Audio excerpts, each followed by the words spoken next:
Okay, so last but not least, let us go further on subtopic 3.3, which is about electrolyte itself. Alright, so here's the learning outcomes for subtopic 3.3. Okay, so first thing first, you need to know apakah itu electrolysis. So basically electrolysis ialah chemical process yang menggunakan elektrik untuk non-spontaneous redox reaction berlaku. So this is an electrolytic cell. So basically electrolytic cell is made up of two electrodes, as you can see here. Ada anode dan juga cathode as the electrode, and it is connected by a battery, and electrode tu direndam di dalam electrolyte. Okay, so basically battery ni adalah a source of a direct current yang akan force the electrons out the anode towards the cathode. Kerana elektron tu akan flow daripada anode ke cathode through the electrolyte. Okay, so this is the electrolyte.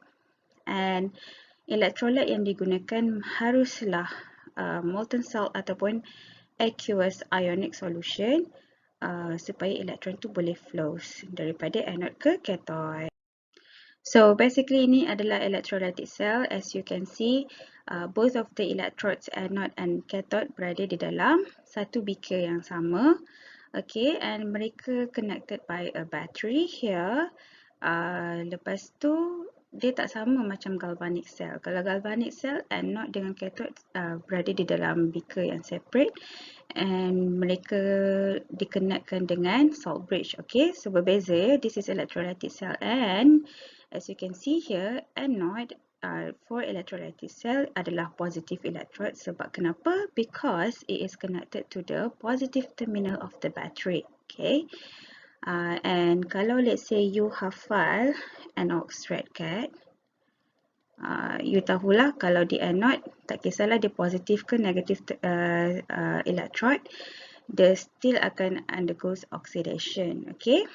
Manakala cathode pula, kalau you hafal red cat, you akan tahulah kalau let's say di cathode, tak kisah dia negatif atau positif electrode, dia tetap akan undergoes reduction. Okay, tetapi di electrolytic cell ni, cathode adalah negative electrode just because dia connected to the negative terminal of the battery, so reduction will take place. And untuk electrolytic cell, cathode ni ialah half cell yang di mana metal akan deposit dekat sini, ya. Kenapa? Nanti kita akan go through this later. So next, I'm going to explain to you about the function of electrode and electrolyte in the electrolytic cell. Basically, dia lebih kurang sama je. Dia punya function tu macam dekat galvanic cell. Okay, let's look at the electrode first. Electrode ni it can be as the circuit connectors. Okay, dia completekan circuit electrode ni lah. Lagi satu, dia boleh jadi sites for the precipitation of insoluble products. Okay, yang benda ni macam special sikit. Sebab kenapa? Sebab dekat electrolytic cell, cathode ni dia akan undergoes reduction kan. Okay, so bila dia undergoes reduction, nanti kita akan dapat metal. So metal tu dia metal ke or any insoluble products yang dekat bahagian cathode ni, dia akan precipitate, dia akan berkumpul dekat cathode. Okay, itulah specialnya about cathode electrode di electrolytic cell. And next is about electrolyte. Okay, electrolyte ni must be liquid. Okay, liquid yang boleh conduct electricity, dan liquid tersebut mestilah ada ion positif and ion negatif. Okay, and sama ada dia boleh jadi in a molten state ataupun aqueous solution, so that ions tu can move freely. Okay, for example, this is the electrolyte yang kita boleh gunakan. So ini adalah contoh electrolytic cell yang menggunakan copper sebagai electrode di anode dan juga di cathode. Okay, since that dia gunakan copper sebagai electrode, maka electrolyte ni mestilah liquid yang mengandungi ion copper. For example, kat sini kita tahu electrolyte dia boleh ada dua state, sama ada gunakan molten state ataupun guna ionic aqueous solution. But in this case, dia gunakan, contohnya kat sini kita boleh guna ionic aqueous solution CuCl2, ataupun we can use CuSO4. Just because dekat this solution kita akan ada dapat copper 2 plus ion. Okay, di mana nanti bolehlah ion ni bergerak daripada anode ke cathode. Alright, so if you hafal NOx, red cat, okay, kita akan tahu di anode akan undergoes oxidation dan di cathode akan undergoes reduction. Since that di dalam electrolyte ni, this is an ionic aqueous solution, kita akan ada ion, cation Cu2+, and ion Cl-, and also since that this is an aqueous solution, kita jangan lupa ada water kat sini. And water, dia boleh undergoes oxidation, dia boleh undergoes reduction. Okay, untuk tahu di anode atau di cathode ni siapakah akan undergoes oxidation atau reduction, kita akan belajar further about this. Kalau dia melibatkan ionic aqueous solution ni, dia kena pilih. Okay, dia kena pilih sebab nanti yang akan undergoes oxidation ni, it can be either Cl- ion ataupun H2O kalau yang dia undergoes reduction, kalau dia undergoes oxidation lah. Manakala di cathode ni, dia akan ada selection of ions ataupun water lah yang akan undergoes reduction. About this kita akan cover kemudian. Okay, kita akan cover this kemudian. So let's look at the comparison between galvanic cell and electrolytic cells. So let's start with the differences first. Okay, galvanic cell ni kita dah belajar dekat 3.1. Electrolytic cell ni kita tengah belajar sekarang. So beza dia ialah galvanic cell ni dia akan convert chemical energy kepada electrical energy.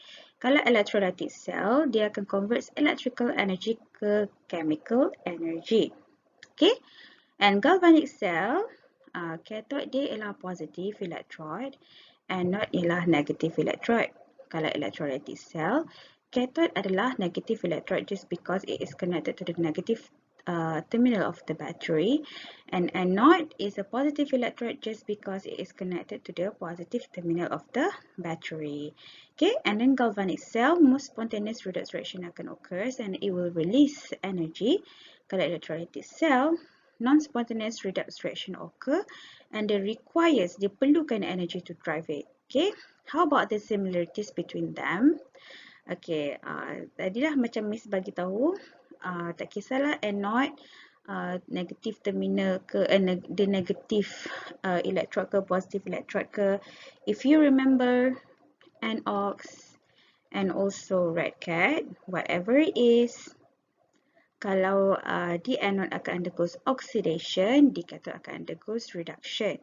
Okay, lepas tu anions akan move to anode, cations akan move to cathode, and electron will always flows from the anode to cathode in the external circuit. Okay, so di dalam electrolytic cell ni akan berlaku proses electrolysis, di mana electrolysis ni ialah chemical process yang menggunakan electricity untuk non-spontaneous redox reaction to occur. Basically, kita akan ada 3 jenis electrolysis process. Kenapa ada 3 jenis? Sebab it all depends pada apa jenis electrolyte yang digunakan di dalam electrolytic cell tersebut. For example, if kita gunakan electrolyte molten salts, makanya dia punya produk akan berbeza. Okay, so that's why kita akan ada electrolysis of molten salts. And then next, kalau kita gunakan electrolyte water, produk dia pun akan berbeza. That's why kita akan ada electrolysis of water. You need to study about this. And lastly, is about the electrolysis of concentrated or diluted aqueous salt solution. And this one, kalau you gunakan electrolyte aqueous salt solution, dia akan ada different kind of products that you need to study. So that's why you need to study this another type of electrolysis process lah. Okay, so that's why we have 3 types of electrolysis process that you need to study. Okay, so the first thing that you need to study about electrolytic cell ialah electrolysis of molten salts, di mana kita akan gunakan molten salts ni sebagai electrolyte. di electrolytic cell ini. Okay, so you boleh tengoklah setup of this electrolytic cell yang menggunakan molten salt sebagai electrolyte-nya. Okay, sebagai contoh yang terpaling common ialah molten salt, and salt tersebut ialah salt NaCl lah. Okay, atau dikenali sebagai down cell. So what happen? Apa yang akan berlaku? Apa produk yang akan attracted kepada anode dan di cathode? Sebab electrolytic cell ni, kenapa kita kena belajar ada 3 jenis electrolysis in electrolytic cell? Because we need to know apa yang attracted, okay?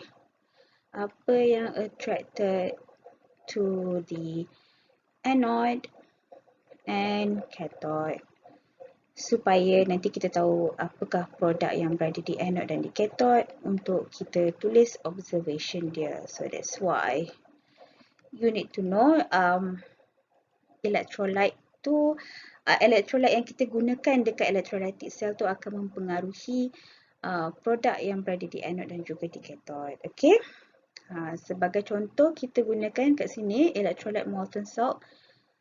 Salt yang digunakan ialah NaCl. This is a famous example for the electrolysis of molten salt, which is kita gunakan molten NaCl atau dikenali sebagai down cell. This kind of electrolytic cell arrangement lah kalau kita gunakan molten salt NaCl. Nama dia down cell. So basically, dekat dalam electrolyte ni, since that kita gunakan molten NaCl, okay, dia tak ada langsung kehadiran water sebab dia pure molten salts.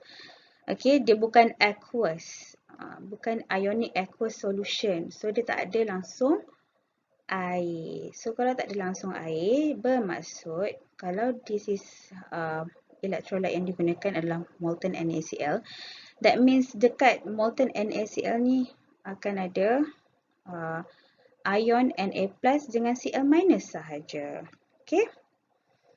So, since that molten NaCl tak ada kehadiran air ataupun tak ada kehadiran air atau aqueous solution ni, so dekat dia punya electrolyte ni hanya akan ada ion Na plus dengan Cl minus. So, tadi kita dah tengok gambar rajah previously.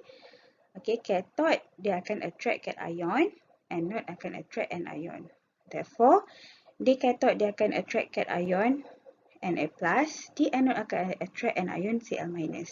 Okay, so after kita dah tahu the ions apakah ataupun spesies apa yang attracted pada anode dan cathode, barulah kita boleh buat dia punya half cell equation. Okay, so the reactions yang berlaku di dalam electrolysis of molten NaCl adalah, okay, di anode kita tahu apa tu, Cl minus yang attracted kepada anode. So Cl minus ni akan undergo oxidation.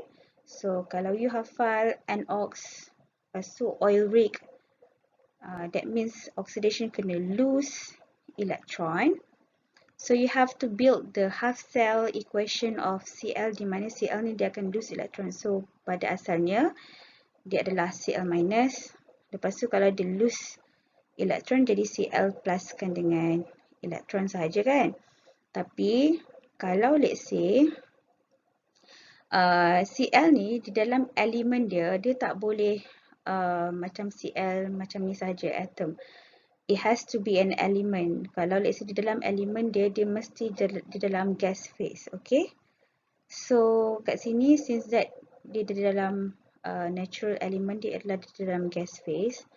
Therefore kat sini kita ada 2 Cl atom, tapi kat sini kita ada satu je, 1 mole of Cl minus ion. So untuk balancekan this equation, so you have to put 2 di hadapan Cl minus and then 2 electron. Okay, since that 2 Cl minus ni kita release 2 Cl minus punya ion kan, so kita perlukan 2 elektron. So dah jadi balance. So this is a balance half cell equation bila Cl undergoes oxidation dan dia lose electron.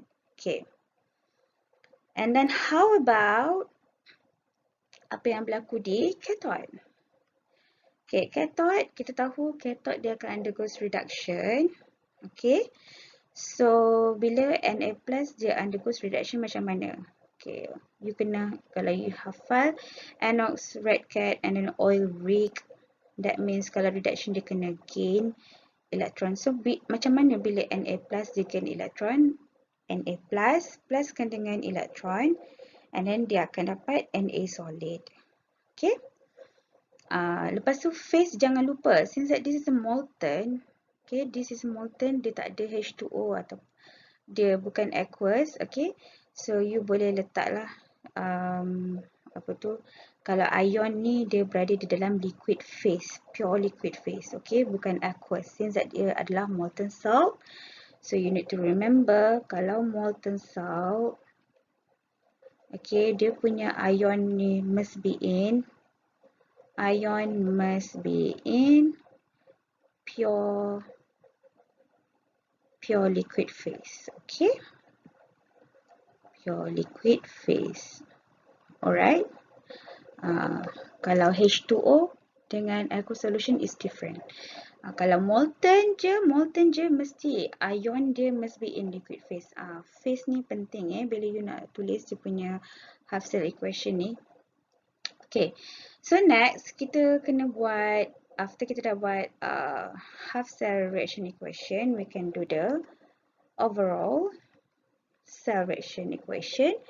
Kat sini kalau kita nak cancel out the dua electron here, so kita kena kalikan apa tu, half cell reaction equation of Na plus by 2. Okay, so this is what you will get. So nanti you boleh lah tulis observation apa yang berlaku. Sekejap, I will delete this one. Okay, kenapa kena tulis observation? Sebab electrolytic cell ni apa yang penting ialah you kena tahu which one yang akan berada di anode dan di cathode. Okay, ni dua benda yang penting lah untuk kamu tulis bila kamu kena jawab soalan electrolytic cell ni. You have to know siapa yang akan attracted to the anode, siapa yang attracted to the cathode, and you have to write down the half cell reaction equation of the anode, yang the one yang akan undergoes oxidation akan lose electron, yang undergoes reduction akan gain electron, and yang ni macam tak penting sangat pun overall cell reaction equation ni, but the observation is very important juga. Sebab kenapa? Sebab nanti you boleh tengoklah dekat anode, this is what happens at the anode. Cl minus ni dia akan lose electron. So bila dia lose electron, you can see the product here. Okay. Sebab kalau electrolytic cell, what is important is what is happening at the half cell reaction punya product. Okay, dekat anode, this is the half cell reaction equation. When the Cl minus lose dia punya electron, maka dia akan menghasilkan produk Cl2 gas. Okay, di cathode pula, kalau ikutkan pada asalnya, yang bukan kalikan dengan 2 ni lah. Okay, this is the product of the cathode. This one. Okay, di mana dia akan menghasilkan Na solid. Okay, so you boleh tulis dah observation dia ada cathode sodium metal deposited. Okay, because this is the half cell reaction equation of what is happening at the cathode. Di mana Na plus ni dia gain electron. So bila dia gain electron, produk yang kamu akan dapat ialah Na solid. So for the observation ialah apa yang kamu nampak. So apa yang kamu nampak, you have to look at, ataupun observation ni you have to look at the product. Okay, you have to refer to the product of anode and cathode. Okay, sebab itulah you kena pandai build the half cell reaction equation. Yang the one you kena tahu ion siapa dulu yang melekat pada anode dan cathode, ataupun spesies apa yang akan melekat pada anode dan cathode dekat electrolytic cell ni. Yang kedua, you build the half cell reaction equation. Yang ketiga, you buat observation. You tengok the half cell reaction equation yang you have built at the anode and the cathode, what is the product of them both. Lepas tu, you tulis observation based on the product yang you dah dapat from the half cell equation that you have built at the anode and the cathode. For example, at this point, you can see at the cathode, sodium metal is deposited, and then at the anode, chlorine gas is liberated.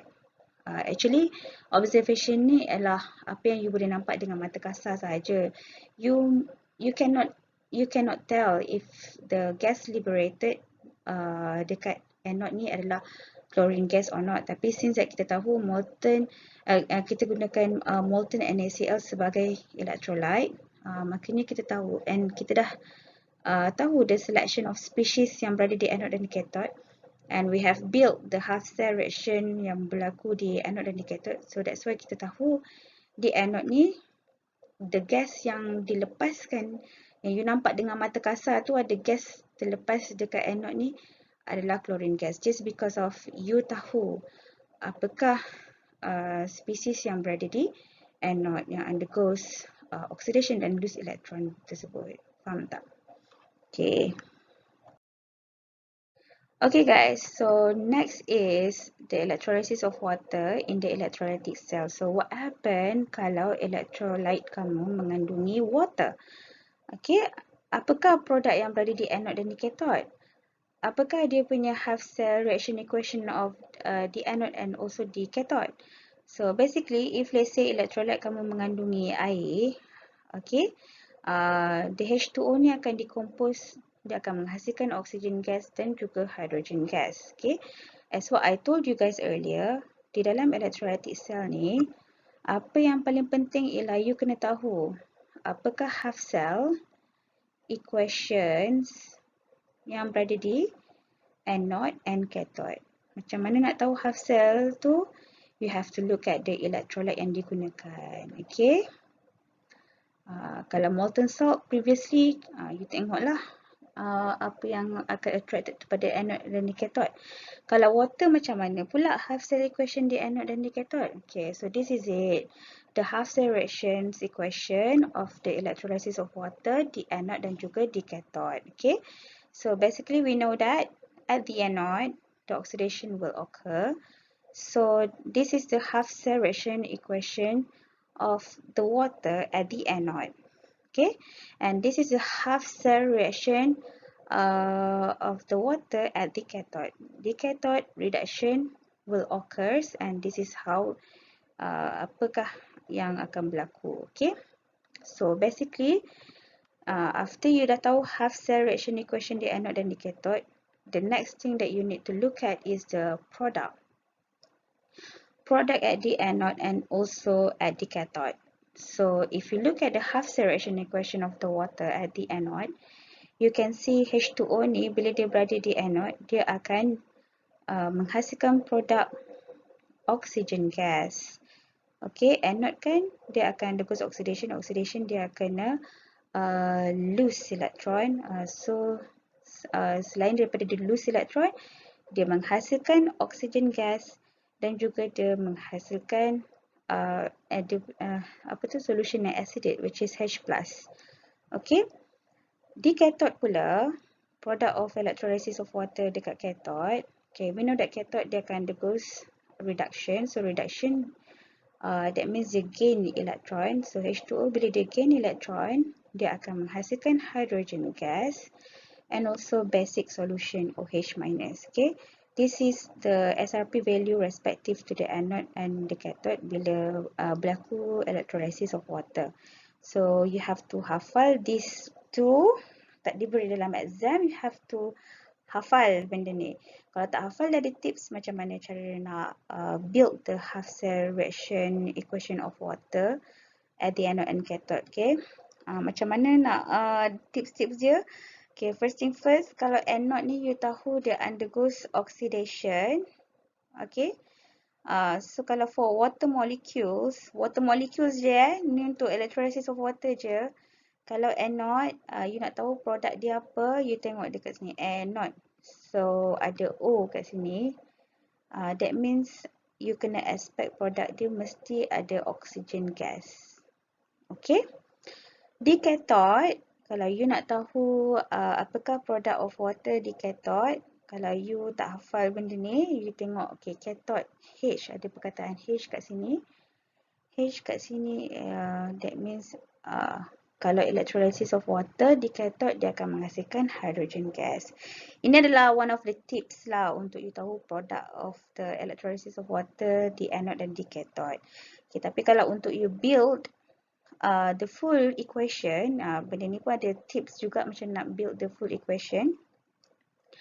Okay, first thing first, you kena tahulah anode ni dia akan undergoes oxidation, right?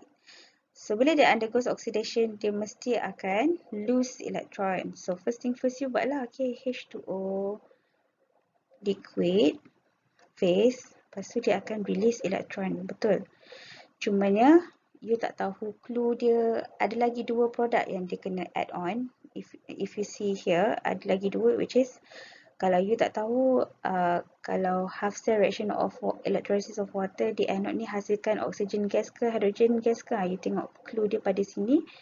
Oh, anode ada O kat sini. That means dia akan menghasilkan oxygen. So this is the tips lah. Okay, oxygen gas.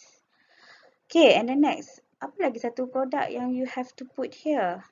Okay, the other product that you have to put here ialah, okay, you tahu H plus ni adalah acid. Okay. So, A ni mewakili acid. So, kalau acid, H plus. So, another product that you need to put here ialah plus H plus, aqueous. Sebab dia acidic. Dia akan menghasilkan acidic solution H plus. Alright. So, sekarang barulah you balancekan this whole thing. Macam nak balancekan? Okay, so sekarang ni kita ada satu oksigen kat sini, tapi kita ada dua oksigen kat sini. So, kita letak saja dua dekat depan H2O. So, sekarang ni it will mix hydrogen ni ada 4. Okay. So, kat sini ada 4 hydrogen, ada satu hydrogen. So, you letaklah 4 kat sini. 4 H plus. How about the electron? Electron akan follow the number of ion kat sini. Kalau kat sini ada 4 positive ion, that means you have to lawankan dia dengan letak 4 dekat hadapan electron. So, dah dapatlah the full half cell reactions for the electrolysis of water yang berlaku di anode. Okay, ni adalah tips-tipsnya lah. Kalau you tak hafal macam mana nak build the full half cell reactions of the electrolysis of water yang berada di anode. Okay, this is the SRP value. You have to remember SRP value for the electrolysis of water at the anode is positive 1.23 volt. Ni pun something that you need to remember. Okay. Lagi-lagi nak build ni, you kena build on your own tau. Okay, next is ada cathode. Macam mana nak build half cell reactions of the electrolysis of water yang berada di cathode? Okay, so sekarang ni kita tahu kalau cathode dia akan undergoes reduction. Reduction dia akan gain electron kan. So bila gain electron, you buatlah H2O liquid pluskan dengan electron. Tapi dapat apa? Dapat apa yang ni kita tak tahu. So, bila tak tahu, kita follow lah the tips yang Miss mentioned earlier. Cathode, kalau let's say you nak tahu the product of the electrolysis of water ada cathode, you tengoklah ada perkataan H kat sini. So, that means dia akan menghasilkan produk hydrogen gas. Okay. Tapi, macam mana nak tahu another product yang dihasilkan? Okay. Since that, kalau water punya electrolysis dekat anode, dia akan menghasilkan acidic solution H+. A ni for acid. So kalau dekat cathode, dia akan terbaliklah. Dia akan hasilkan OH minus, which means base lah. Ataupun kalau you tak tahu, you boleh refer pada ni lah, tips ni pula, HO. So, dia macam OH lah kot. Macam tu kalau terbalik. Lebih kurang gitu. So, kiranya selain daripada produk hydrogen gas, dia akan menghasilkan basic solution OH minus aqueous. Okay, so sekarang ni dah lengkap. Tak adalah lengkap mana. Tapi ni dah cukup lah all of the species yang of the electrolysis of water di cathode. Cuma ni you have to balance the chemical equation. How to balance it out? Okay, you tengoklah kat sini ada 2 hidrogen. 2 hidrogen, okay, ngam. Ada 3. And then oksigen 1. Tapi kalau let's say you nak senang lah kan, actually kalau you tengok dia punya equation yang asalnya, memang kalau let's say dekat anode ke, dekat cathode ke kan, dia nak balancekan bilangan H2O tu, dia akan letak 2 kat depan H2O ni. Okay, so you letaklah, dia ada je cara untuk buat tu, macam inspection method lah, apalah kan, macam you belajar time sem 1, tapi to make it fast, you just need to remember untuk balancekan the H2O, tak kisahlah dia berada di anode ke cathode ke, you letak je 2 kat depan H2O tersebut. Okay, and H2O tu is in liquid phase, alright. So sekarang ni, okay, terletak 2 je dekat hadapan H2O. Now we know that we have 4 hydrogen, tapi ada 2 oksigen. Kat sini kita ada 2, 3 hydrogen, 1 oksigen, tapi kita letak 2 kat sini kan. So kita letak lagi 2. Sebab kita ada 2 oksigen, tapi kat sini ada 1 oksigen. So kita letak 2 di hadapan oksigen ni. So sekarang ni, now we have 2 hydrogen, 2 hydrogen, 4 hydrogen. So hydrogen dah balance, oksigen dah balance. How about the electron? Electron tak balance sebab sekarang ni kita ada 2 negative charge, tapi kat sini ada 1 je elektron. So kita nak balance that out, so kita letak 2 di hadapan. Kita balas dengan letak 2 di hadapan elektron. So sekarang ni dah dapat dah full balance equation untuk electrolysis of water dekat cathode, dah dapat. And SRP value ni something that you need to hafal lah. For the SRP value for electrolysis of water, bila H2O undergoes reduction ialah negative 0.83. Okay. So dua benda ni takkan dibagi dalam exam. You need to do it on your own. Okay. You kena predict sendiri. Kalau let's say H2O dia attracted pada anode, dia undergoes oxidation, apa yang akan berlaku? Dia akan menghasilkan oxygen gas dan juga acidic solution. Macam mana tips-tips dia? You tengoklah kat sini. Tips dia ialah O ni O macam oksigen, A ni acidic solution, macam tu. SRP value ni pun tak dibagi, but you need to hafal. And another thing ialah about the electrolysis of water. Bila H2O dia undergoes reduction, this is the full half cell reaction equation yang you need to build sendiri. So you kena tahulah bila H2O dia undergoes reduction, dia akan menghasilkan, kalau you tak tahu, you tengok clue dia. Oh, H ni H2 gas. Oh, that means dia akan menghasilkan hydrogen gas, and also dia akan menghasilkan basic solution with this SRP value. Okay. Lepas dah tahu produk, barulah you boleh tulis the observation. Benda ni sangat-sangat penting dekat electrolytic cell. Dulu kalau you belajar galvanic cell, it's all about calculation kan.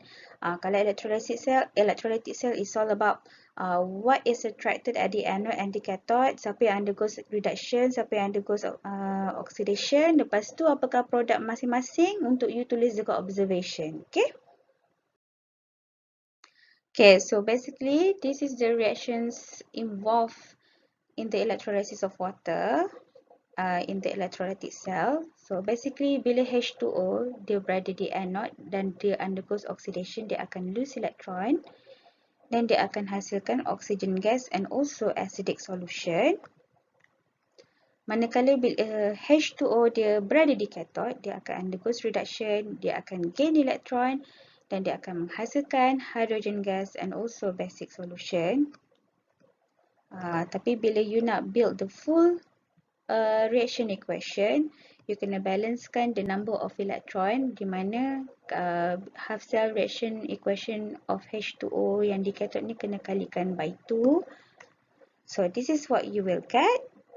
Okay, so that you can cancel out the 4 electrons here. So now we will get the full reaction equation. Tak adalah full lagi. Okay, bila kita dah potong ni, we will get 2 campur 4, 6 H2O. Lepas tu as the product, since that we have cancel out the electron here, the product left dekat untuk anode dan cathode adalah oxygen gas. Okay, lepas tu kita bawa turun 2 hydrogen gas. Okay, lepas tu apa lagi? 4 OH minus and 4 H plus. Okay, so sekarang ni kita boleh singkatkan lagi this full reaction equation, di mana kita nampak kalau OH minus, okay, we can see here, bila OH minus pluskan dengan H plus, you will get H2O. Sebab H2O kan terhasil daripada ionic H plus dengan OH minus kan. So sekarang kita boleh singkatkan dua benda ni menjadi 4H2O. Okay. So sekarang ni kita ada 2 H2O dekat belah kiri dan kanan. So kita boleh potong saja 6 dengan 4 ni, maka yang baki tinggal 2. So the overall cell reaction for the electrolysis of water in the electrolytic cell adalah 2 H2O, oxygen gas, 2 hydrogen gas. Okay. Tapi dia jarang-jarang lah tanya. Tapi this is how you do it lah kalau dia tanya the full reactions that is involved in the electrolysis of water in the electrolytic cell. How about the inert cell? Inert cell ni jangan lupa dia punya formula inert cathode minus inert anode. Okay. You dapat this value is because cathode negative 0.83 minuskan dengan 1.23. Okay. So, as you can see here, since that we got kita dapat negative sign dekat the inert cell here, therefore the reaction is non-spontaneous. Okay, memanglah galvanic cell you belajar kan, the one yang kat cathode mesti SRP value yang higher, tapi nak buat macam mana? This is the electrolytic cell. Kalau electrolytic cell, bila H2O tu dia undergoes reduction, this is the dia punya SRP value. Memang you tak boleh ubah. This is the SRP value bila H2O dia undergoes reduction, which is negative 0.83. So nak tak nak memang inilah dia. So you buat je lah inert cathode minus inert anode, you dapat negative. So you know that the reaction is non-spontaneous. Memang electrolytic cell most of it is a non-spontaneous redox reaction pun. And for the observation, you have to look at the half cell reaction equations. Okay, observation ni always look at the half cell reaction equations. Dia punya product of the half cell reaction equation. Okay, at the anode you can see here, produk yang terhasil ialah oxygen gas and also H plus. So oxygen gas ni kita boleh bagi tahu, observation ni adalah apa yang kita nampak dengan mata kasar. We cannot tell the colorless bubble gas yang you nampak tu adalah oxygen ke hydrogen gas. Tapi sebab kita dah build dia punya half cell reaction equation, so kita tahu it is actually oxygen gas yang release bila H2O berada di anode. Dia undergoes oxidation. Okay, oxygen gas release. Oxygen colorless gas is produced. Okay, kalau you tulis colorless gas produced pun is fine, because observation is something that you cannot tell apa yang colorless gas yang release tu, is it oxygen or not. Tapi since you dah build this one, so you boleh tell lah is oxygen gas. So next ialah another observation for the product of the H2O. Bila dia undergoes electrolysis dekat anode, the solution will become acidic since that H plus ions are produced. Okay. How about at the cathode? Okay, at the cathode, again, you can just write down colorless gas produced. Tapi since that kita dah build kita tahu the half cell reaction of H2O bila dia undergoes reduction, bila dia buat electrolysis of water, dia akan menghasilkan hydrogen gas. So kita tahulah yang colorless gas yang produce adalah hydrogen gas, and also the solution will become basic since that you hasilkan produk OH minus bila kita buat this half cell reaction equation for the H2O bila dia undergoes reduction. Okay, so that's how you answer the process of electrolysis of water in the electrolytic cell. Okay, benda ni wajib buat, wajib hafal dia punya equation of H2O bila undergoes oxidation and also the SRP value. And this one pun hafal, okay, ataupun tahulah macam mana nak build the half-cell reaction equation of water bila dia undergoes reduction. Okay, kena hafal benda ni. Lepas tu dia punya SRP value and also observation at the anode and the cathode. Ini adalah 3 benda penting bila you nak describe the process of electrolysis of water in the electrolytic cell. Okay, the half-cell reaction at the anode, at the cathode, and also the observation at the anode and the cathode.